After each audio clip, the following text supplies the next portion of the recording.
you're not going to let that fear stray you from going after your vision. I really love the idea of like taking a picture of this school and putting it on your vision board and being like, "That's it. I'm going to be the assistant principal." That's awesome. That's so cool. And like, so clearly from me, I hear that you want to make a difference in education and this positive culture. You worked with John Gordon on the energy bus for kids and reshaping that to, instill more positivity within these, school districts. And so what is your vision for, building a better world for education and like empowering the next generation of leaders? I love your initiative, Building a Better World. I think that starts with education because we have everybody comes to the party in education. You have your families, you have educators who have families, and most importantly, you have the students. And I saw myself in the kids that I used to work with as a teacher. I could see my kids that were struggling because I saw myself in them. And so I wanted to create a school environment or a classroom environment where not only students felt safe, but where teachers felt safe. And safety is not just a physical form of safety, but it's a safety of being able to express yourself, express your ideas without, people laughing or being made fun of, but where people could just be themselves and bring themselves to the party. And so I was able to create a classroom like that as a teacher. And when I saw the power of that, I would love, Justin, when students would debate with me about something they were learning, or they'd say, Miss Spears, why are we learning this? And I would have to pull out our TEKS, which were, our standards, our educational standards. I would pull those out and kind of explain to the kids why we use this particular curriculum, but then invited them in invited their voices in to say something like, "Hey, so what would you like to learn?" Because there are times when we can integrate things that you guys want to do as well. And so they felt powerful. And what I learned, even being a kindergarten teacher, and this working with first and second graders, is that they rise to the occasion. They do things that are amazing when given the opportunity. And I would do things with these little kindergartners, and people would come into my classroom and say, "I cannot believe they're kindergartners." Well, I gave them the platform to just become whoever that is they're meant to be. And so I think for me, education was a way of bringing all the people to the party. I'm passionate about families. I'm passionate about students, but I'm also passionate about helping educators.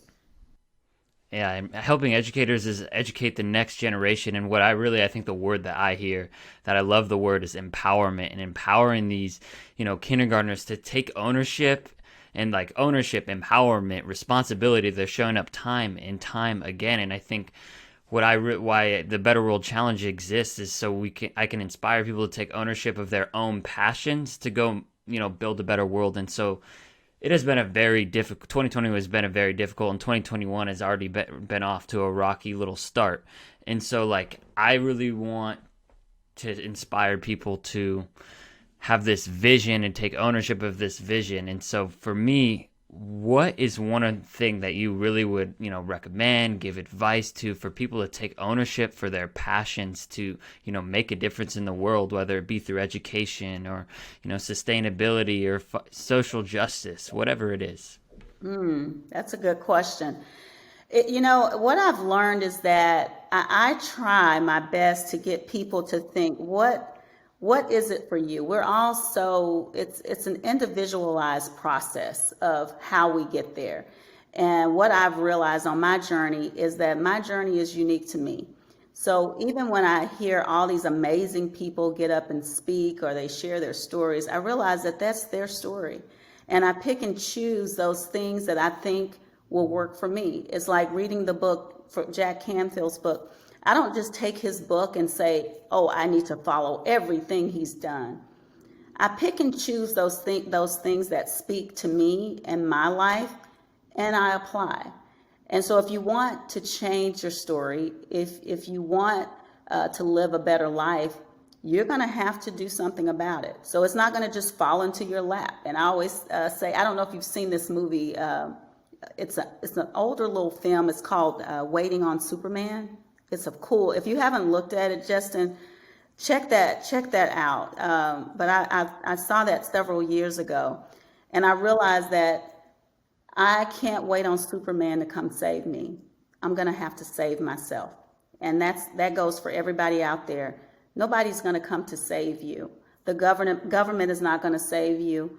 Your parents, your schools, your bosses, that's going to be left up to you. And once you realize that, then you can take the steps necessary to do the things that you need to do to create the life of your dreams. And so I encourage people to create their own journey, not try to be like somebody else, and pick those things that people have done and say, you know what, that may work. Let me try it my way. And just go for it and do it. Creating our own journey. And that's a great opportunity for me to ask, we are all about empowering the next generation of leaders. And I was listening to you talk about leadership as leadership is a mindset and it's not a title. Can you talk about how we can use our own journey? And, you can talk about your journey right now, and how you honed this mindset and this ability and this vision to become a leader in your life. So leadership for me has evolved, because I think if you'd asked me what leadership is about, I'm going to say about 5 or 6 years ago, I would definitely relate that to a position, a title. But as I started to work with schools and understand true leadership is about ownership, accountability, that's what true leadership, it doesn't matter what you're doing. You can lead from wherever you are, and understanding that little kids as young as 5 years old can be leaders. They don't have to have a title. They can be leaders because they are taking responsibility. That's what leadership is all about. And leadership is also about looking at, problems in our world or in our community or even in our schools, and not waiting on someone else to solve those problems, but seeing yourself as part of the solution. We have a lot of people. We can sit back and we can point out all the problems. That's easy, right? But what are some of the solutions, and how can you be part of, helping to resolve some of these things? So that's my evolution of what leadership is. And, even when I was a principal, we titled our school a leadership development school, because I think your school needs to say what you do. Whatever you're doing, you need to speak it into the atmosphere. And so in doing so, when we did that and we put leadership development, our students are leaders, staff had to adopt that as a belief, which was difficult for some people who didn't see kids as having a voice or being leaders. They eventually left the campus.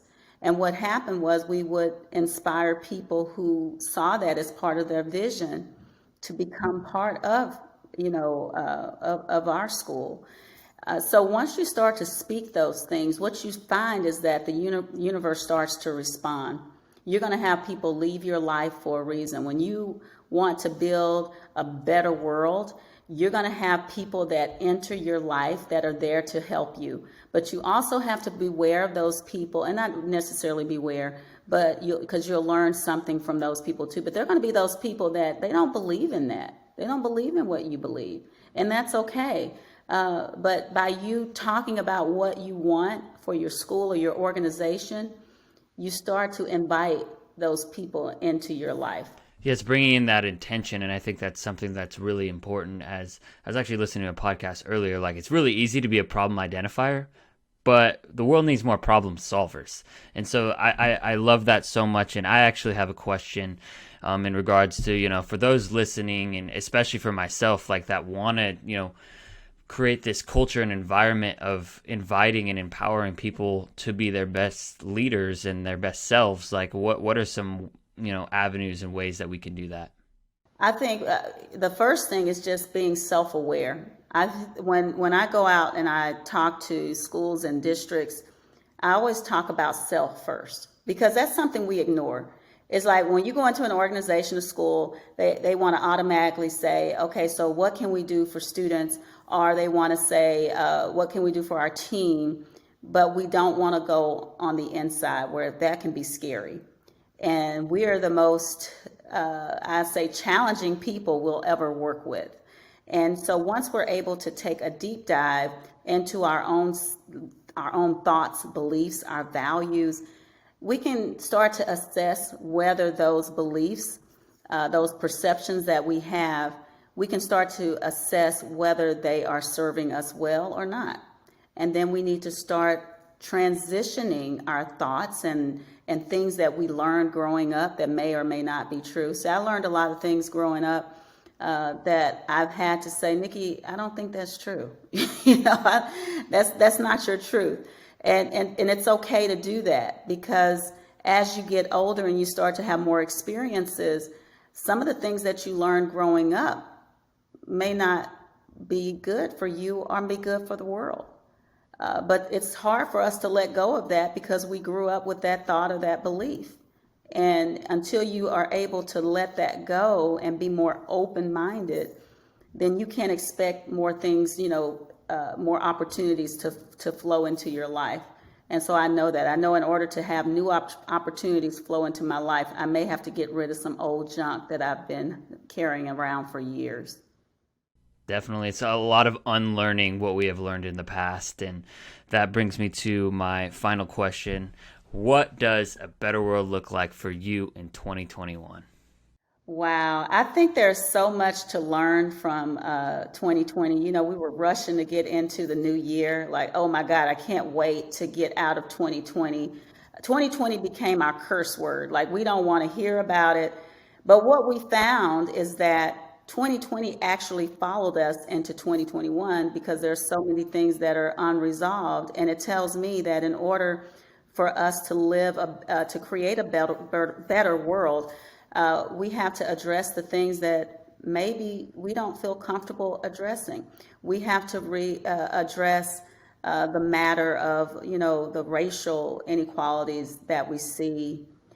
We need to address that, not necessarily making people feel like a victim. I don't believe in that, but just understanding our roles and how we have been a part of the problem. And I'm talking about for everybody, not just a certain group of people. I'm saying we all are part of that problem.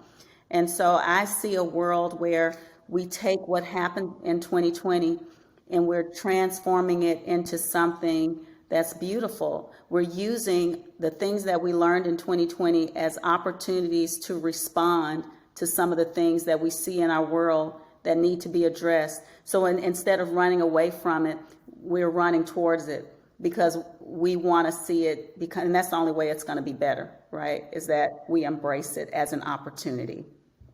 It is an opportunity. We have to run towards those problems and, dig deep, go inside because the work is tough. But we can't, we have to be courageous. And I really appreciate your time, and I really loved the conversation that we had. And so how can people find out about you, your book, and just your overall message? I do have a website, nikispears.com, and they can learn more about me there. I'm on all social media, but on Twitter, I am at Niki Spears 4, the number 4. Awesome. Thank you so much for your time today, Niki. I really enjoyed our conversation. Thank you for listening to this episode of the Better World Challenge podcast. I hope you're feeling inspired right now. To find out more about how you can make the world a better place, check out our website at thebetterworldchallenge.com. Don't forget to like, comment, and subscribe, because together we can really make the world a better place.